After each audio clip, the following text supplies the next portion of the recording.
Prerrogativas da CCB e trauma. As prerrogativas são todas, você nos obedece. E os traumas são todos os que decorrem das obediências forçadas, pesadas, não bíblicas, tradição dos anciãos, dos fariseus e dos escribas ccbenses. Aí gera um monte de gente perturbada, sexualmente tarado alguns, ou excessivos, ou culpados, neuróticos, assexuados, paranoicos, muito medo de Satanás, do diabo, muita angústia em relação a perder a salvação, porque na CCB, garantia da salvação é filiação à irmandade. Fora daquela irmandade, você está perdido. Não é Cristo que salva, é a CCB que salva se você se filiar a essa irmandade. Ela é mais ou menos o próprio Deus entre nós, a CCB. Mais ou menos. Pois é, cara. E aí? A minha esposa, Caio, que se desligou da CCB há 4 meses, ainda sofre os efeitos das antigas prerrogativas. Vai demorar um pouco ainda. Pela irmandade e pelo ancião. Lá na CCB, as mulheres não podem se maquiar e a minha esposa, dias atrás, foi ao salão se maquiar para irmos juntos ao aniversário de 3 anos da minha filha do meu primeiro casamento. Após se maquiar, Caio, a minha esposa saiu do salão. A CCB também não pode ter segundo casamento a menos que a tua mulher tenha te traído feio. Se você tiver tomado uma... Mas um chifre desses... Sei, cara. De alce maduro. Sei. Não é? Do contrário, nem isso. É ruim demais. É ruim demais. Pode ir. Rapaz, isso é pra correr de lá pra sempre. Nunca, nunca, nunca na minha vida. Minha esposa, após se maquiar, saiu do salão totalmente desconfigurada nas emoções. Claro, porque era como se cobrir de pecado. Ela se viu maquiada. Ela se sentiu uma Jezabel. Olha a vibe. Aí, se ela ficou bonita na maquiagem, ela diz, meu Deus, o diabo me possuiu. Porque a coisa religiosa tão poderosa no trauma que causa, que numa mulher que não se embelezava, no dia que ela se vê bela, ela se sente possessa. Como se ela tivesse feito uma concessão a uma pombagira, a parada é punk. A uma coisa maligna desse nível, a um espírito feminino de sensualidade. Sim, o próprio fato dela se achar bela já diz assim, o diabo entrou em mim. Ela vira uma Lilith. Sim, o espírito de Lilith entrou em mim. Olha isso. Então é um horror o que isso causa na cabeça de qualquer ser humano. Criado nisso, é como você ser criado num hospício e aos 30 e poucos anos descobrir que existe vida no mundo, começar a dizer, eu vou saber o que é aquilo ali, o que é isso que se chama salão, o que é isso, maquiagem, o que é isso, o que é se arrumar e se embelezar para sair, o que é se vestir sensual para agradar ao marido, o que é a alegria de me vestir e mostrar o que de belo eu tenho, porque eu gosto de me sentir bonita. Isso tudo é coisa do diabo nesses ambientes. Punk. Aí, brolho, como fica a alma de uma pessoinha que cresceu num lugar desse? Ela deve ter entrado numa crise enorme, chorado, desesperado, estragou a maquiagem. Ela saiu de lá desconfigurada nas emoções e trêmula, Caio, ao ponto de bater o carro na calçada e estourar os pneus. Ô, Caio, como é que eu faço para ajudar a minha esposa a segurar psicologicamente dos efeitos desse lugar? Olha só. Me ajuda, Caio, filho, por favor. São duas coisas que não podem ser evitadas. Uma é o tempo. Tem que ir, faz só 4 meses. É devagar. A pessoa ficou numa prisão sem sem nada, só tinha chão, parede e teto. Parede apertada e teto baixo. E sem cor nenhuma, tudo cinza. Como lá em Bangu 1. Quando eu era capelão de Bangu 1.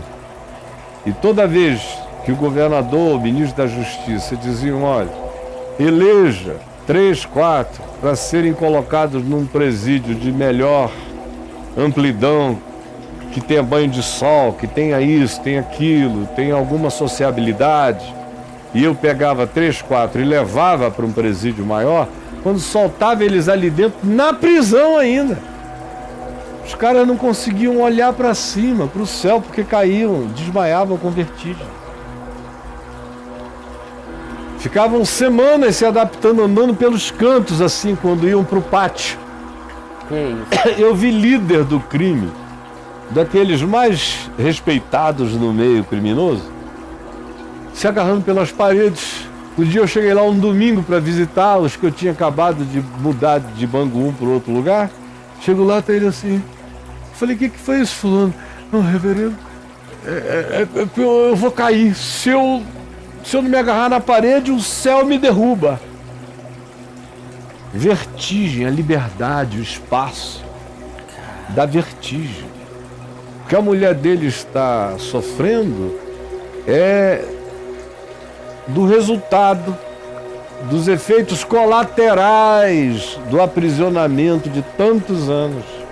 Ela saiu dessa solitária religiosa, desse confinamento religioso, está aprendendo a olhar o céu, a mensurar o espaço, entra em pânico. É como acontece.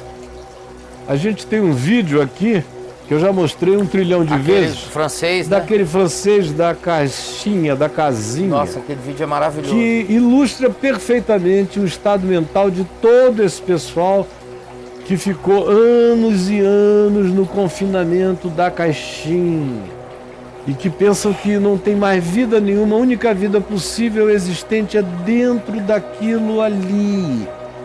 E eles ficam durante um tempo, quando eles começam a saber que existe liberdade, que o Evangelho de Cristo nos chama para a liberdade, não para o confinamento, não para a vida cinza, não para o Bangu 1 espiritual.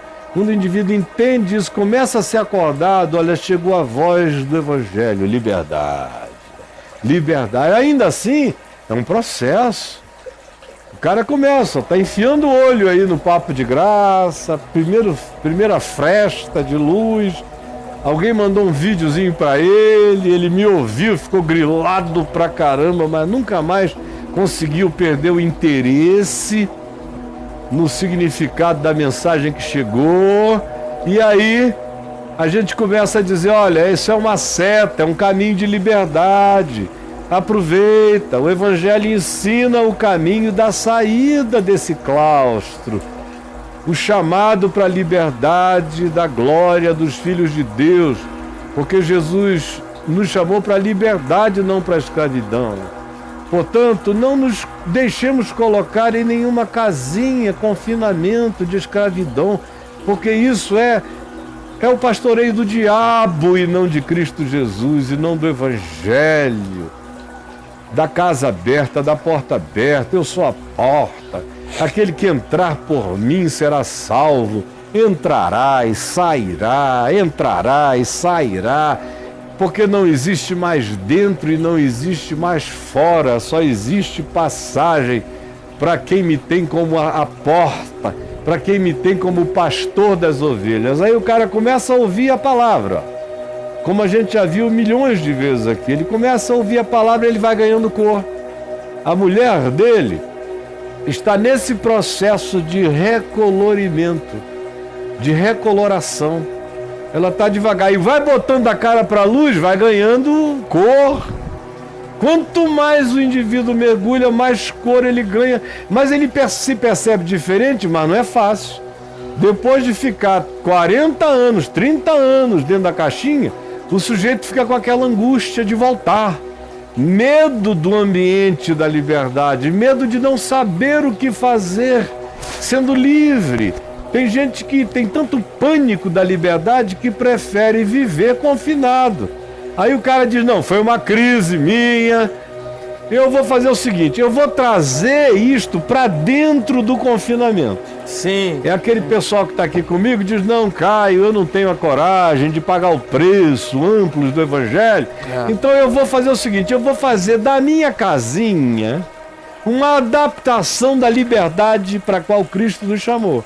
Aí ele bota ali um tapete com cara de grama, traz elementos. Ele troca a luminária por uma coisa que parece ser menos artificial. Sim. Mas continua ainda tudo na artificialidade e o coração dele não está satisfeito. Sabe por quê? Porque à medida em que isso se introjeta na gente como verdade, a gente não consegue mais viver dentro dessas paredes. A própria realidade do Evangelho vai desconstruindo o confinamento, vai tirando o telhado, vai tirando a madeira, abre a porta e mostra para você o chão da vida. Agora, meu filho, isso é um processo, de modo que você tem que ter paciência e esperar, porque vai chegar a hora em que isso tudo vai se desconstruir, vai se desmontar, vai deixar de ser, vai ficar só a simplicidade da mensagem da liberdade em Cristo Jesus, porque foi para a liberdade que Cristo vos libertou. E aí chega o momento em que a pessoa começa a se tornar compartilhadora dessa graça para esses milhões aprisionados em casinhas, em cofres, em bunkers, anti-liberdade, anti-vida, anti-Cristo, anti-evangelho. E aí, fortalecido, o indivíduo se espalha na terra para libertar o próximo. Esse é o processo, para todos. Agora, para ajudá-la nisto, eu sugiro que você anote o endereço da minha irmã Ana de Araújo e coloque a sua esposa fazendo atendimento com ela via Skype por 1 mês, 2 meses, no máximo 3.